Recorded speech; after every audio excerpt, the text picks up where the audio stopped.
Students, today we will discuss the classical conditioning theory. This theory given by I.P. Pavlov.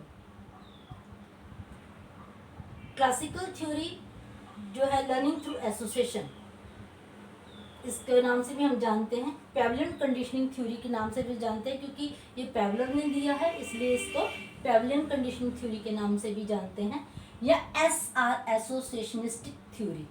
Means stimulus और response के जो association होती है उससे भी हम सीखते हैं, इसलिए इसका नाम SR एसोसिएशनिस्टिक थ्योरी भी बोला गया है, या कंडीशन रिस्पॉन्स थ्योरी भी बोलते हैं, या एस टाइप कंडीशनिंग थ्योरी, क्योंकि इसमें स्टिमुलस के ऊपर ज़्यादा जोर दिया गया है इसलिए इसको एस टाइप कंडीशनिंग थ्योरी भी बोलते हैं, या रिस्पोंडेंट बिहेवियर थ्योरी भी कहा जाता है, क्योंकि SR बॉन्ड जो बनता है उसी से बिहेवियर जो है वो डेवलप होता है।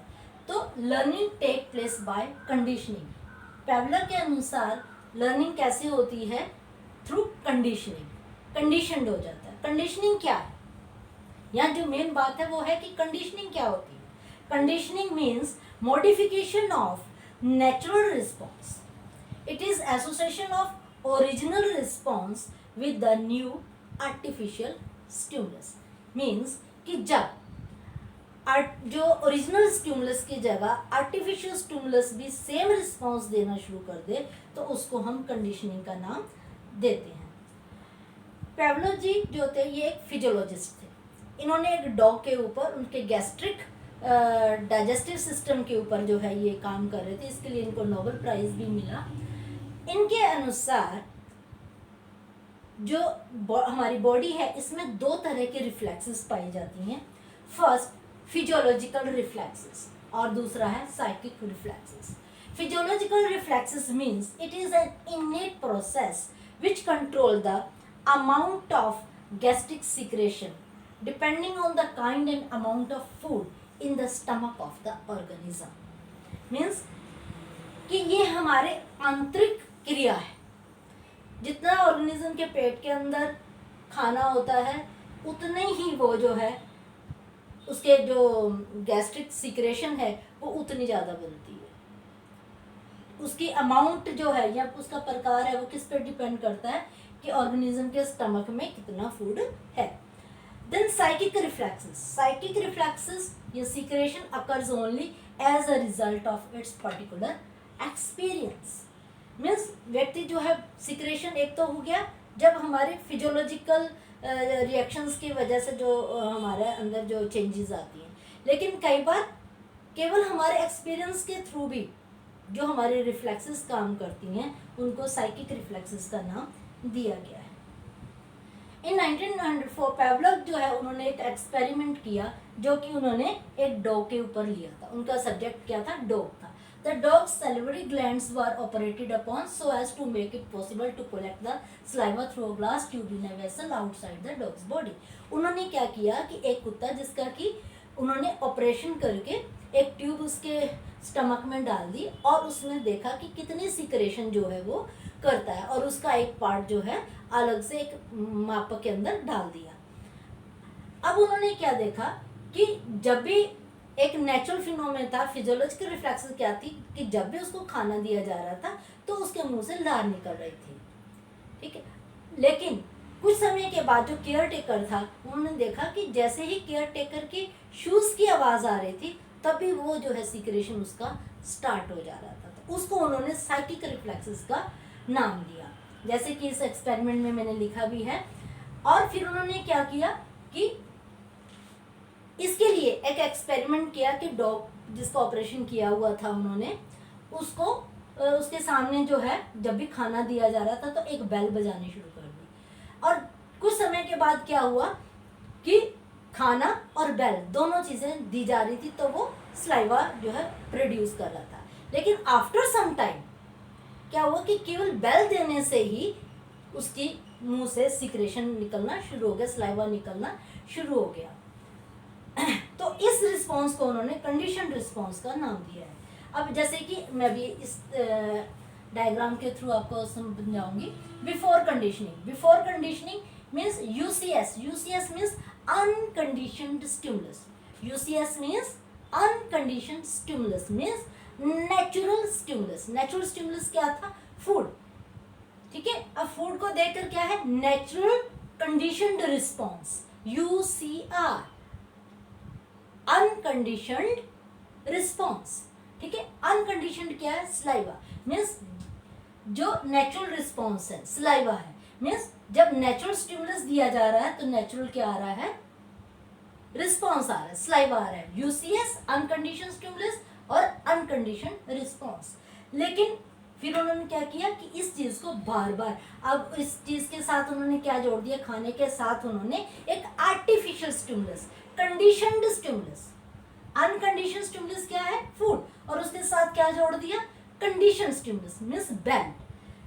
स्वाभाविक जो उद्दीपक है उसके साथ जो है वो आर्टिफिशियल, अस्वाभाविक जो है उद्दीपक देना शुरू कर दिया। तो जब अस्वाभाविक और स्वाभाविक मीन्स अनकंडीशनड और अनकंडीशन स्टिमुलस दोनों बराबर मात्रा में दिए गए तो क्या हुआ? UCR। तो रिस्पॉन्स क्या था? सलाइवा। डॉग जो है वो सलाइवा को प्रोड्यूस कर रहा था ड्यूरिंग कंडीशन। और ये जो प्रोसेस है लगातार 7 दिन के लिए किया गया। आफ्टर 7 डे क्या हुआ? आफ्टर कंडीशनिंग क्या हुआ कि ओनली जब CS मीन्स जो आर्टिफिशियल स्टिमुलस था, अस्वाभाविक उद्दीपक था, उसने भी क्या करना शुरू कर दिया? सलाइवा प्रोड्यूस करना शुरू कर दिया। तो यहाँ क्या हो गई? उसका रिस्पॉन्स क्या हो गया? कंडीशनड हो गया। कंडीशन किसके साथ हुआ? आर्टिफिशियल स्टिमुलस के साथ। आर्टिफिशियल स्टिमुलस यहाँ क्या है? बेल। तो when artificial stimulus gives the original response that is called conditioning. तो उसको हम कंडीशनिंग का नाम देते हैं। अब इसी चीज को लेकर बहुत सारे फैक्टर्स जो हैं, जो इसका बेसिक फिनोमिना क्या है इस एक्सपेरिमेंट का कि इंटेंसिटी मीन्स अगर हाई फूड जो है उसकी मात्रा ज़्यादा होगी then high magnitude of the saliva.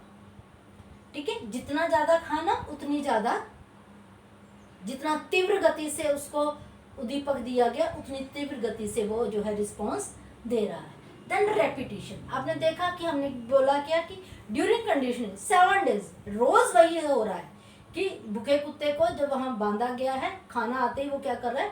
लार टपकाते। तो ये बार बार, और साथ में क्या कर दिया? बेल को जोड़ दिया। बेल और फूड बार बार जब इकट्ठे दिए गए तो क्या हुआ? कंडीशन रिस्पॉन्स बनना शुरू हुआ। तो repetition practice is most important in this theory. Then extinction क्या हुआ कि जब CS लास्ट में जो हमने अभी देखा, यहाँ देखिए CS, अब CS और CR बार बार बेल देने के बाद क्या आएगा? एक सिचुएशन कि खाली बेल जा रही है, फूड नहीं है, तो क्या होगा? CR भी खत्म हो जाएगा।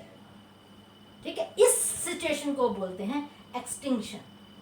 ठीक है, विलुप्त होना, जो बिहेवियर था कंडीशनड रिस्पॉन्स जो था वो भी खत्म हो जाता है। देन स्पॉन्टेनियस रिकवरी, अगर फिर से उसके साथ फूड डाल दिया गया, बेल के साथ फिर खाना दे दिया गया तो क्या होगा?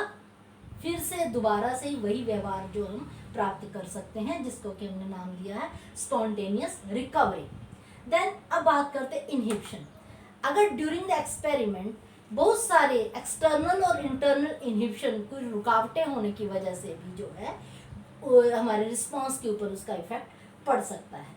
देन जनरलाइजेशन, पेवलोव ने बहुत सारे एक्सपेरिमेंट बार बार इस चीज़ को दोहराया, तो उन्होंने फिर क्या किया कि कई बार बेल की जगह जैसे बजर दबा दिया या डिफरेंट टाइप्स ऑफ साउंड जो है वो दी, तब भी जो है रिस्पॉन्स सेम था। इट मीन्स डॉग ने क्या किया? सामान्यीकरण कर लिया कि किसी भी तरह की आवाज़ खाने के साथ आ रही है तो उसको क्या करना है? सलाइवा जो है वो रिप्रोड्यूस करना है। देन डिस्क्रिमिनेशन, और लेकिन धीरे धीरे जैसे जनरलाइज किया उसने, धीरे धीरे क्या किया कि साउंड में भी डिफरेंस करना शुरू कर दिया कि बजर की आवाज़ है कि बेल की आवाज़ है या डिफरेंट कोई साउंड है, तो उससे उसका भी जो रिस्पॉन्स था वो भी डिफरेंट होना शुरू हो गया। तो डिस्क्रिमिनेशन आफ्टर जनरलाइजेशन मीन्स सामान्यीकरण करने के बाद जो है लर्नर जो है वो चीज़ों को डिस्क्रिमिनेट करना भी शुरू कर देता है। And law of continuity, law of continuity निरंतरता, बार बार जब ऐसे काम उसको बेल और फूड को इकट्ठा दिया गया तो क्या हुआ, उसके व्यवहार के अंदर शेप बननी शुरू हो गई, उसका व्यवहार जो है वो बनना शुरू हो गया। अब इसमें बहुत सारे फैक्टर्स भी इन्वॉल्व हैं। पहला प्रैक्टिस, कि बार बार अभ्यास से ही हम चीज़ों को सीख सकते हैं। टाइम कितना है, समय का भी अपना महत्व है। भूख लगी है तभी हम कोई चीज़ उसको खाना दे रहे हैं, तो उस समय उसकी लार जो है वो कितनी निकाली, उसका रिस्पॉन्स कैसा रहेगा। देन मोटिव, अगर भूखा है तभी वो लार प्रोड्यूस कर रहा है, मीन्स। और एज, छोटी एज के जो लोग हैं वो जल्दी कंडीशनड हो जाते हैं in comparative the later stage. Mental health, मानसिक रूप से जो सही हैं, परिपक्व हैं, वो बच्चे जो हैं वो जल्दी से कंडीशनड नहीं होते हैं, जो बहुत ज़्यादा परिपक्व होते हैं। लेकिन जो मानसिक रूप से स्वस्थ हैं, छोटी उम्र के हैं, उन्हें हम बहुत जल्दी आसानी से जो है कंडीशन करवा सकते हैं।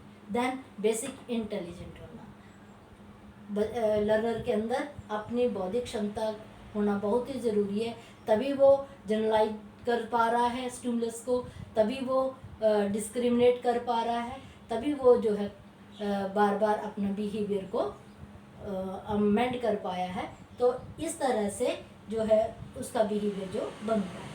अब इसकी एजुकेशन इम्प्लीकेशन क्या है, शिक्षा के अंदर क्या योगदान है, कि हम कंडीशनिंग थ्योरी के द्वारा, क्लासिकल कंडीशनिंग थ्योरी के द्वारा जो है गुड हैबिट्स को डेवलप कर सकते हैं, और उनका जो एलिमिनेट द कंडीशनड फियर, कई बार बच्चों को किसी न किसी चीज़ का डर बैठा होता है, तो उस डर को जो है हम किसी चीज़ के साथ कंडीशन करके भी जो है उसको रिमूव कर सकते हैं।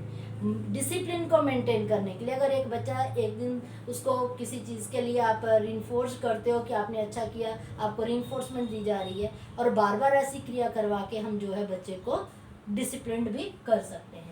एनिमल्स को ट्रेनिंग दी जा सकती है, अपने पेट्स को हम ट्रेन कर सकते हैं। मिलिट्री में जो हमारे एनिमल्स रहते हैं उनको ट्रेनिंग जो है क्लासिकल कंडीशनिंग के थ्रू दी जाती है। यूज़ ऑफ साइकोथेरेपी, ठीक है, किसी तरह की एंग्जाइटी, फियर, कॉम्प्लेक्सिटी को भी दूर करने के लिए जो है क्लासिकल कंडीशनिंग का प्रयोग किया जाता है। एटीट्यूड फॉर्मेशन के लिए, किसी चीज़ के विचारों को परिवर्तित करने के लिए, या लैंग्वेज सिखाने के लिए, डिफरेंट लैंग्वेजेस हैं उसमें भी हम कंडीशनड कर देते हैं, एसोसिएट करके। A for Apple, association, word को, अल्फ़ाबेट को किसी चीज़ के साथ जो है उसको एसोसिएट करके भी हम लर्नर को चीज़ों को सिखाते हैं। रिवार्ड एंड पनिशमेंट, रिवार्ड ये बहुत ही इम्पोर्टेंट है, रीइंफोर्समेंट जो है वो बहुत इम्पोर्टेंट है लर्निंग के लिए, and it is also useful in learning school subject. कोई भी स्कूल के सब्जेक्ट जो भी हम सीखते हैं उसके लिए जो है क्लासिकल कंडीशनिंग थ्योरी जो है वो बहुत ही इम्पोर्टेंट है, क्योंकि इस कंडीशन करके जो है हम उनके बिहेवियर को बहुत ज़्यादा अमेंड कर सकते हैं। तो today we discussed the theory of classical conditioning, its experiment and its implications. Thank you.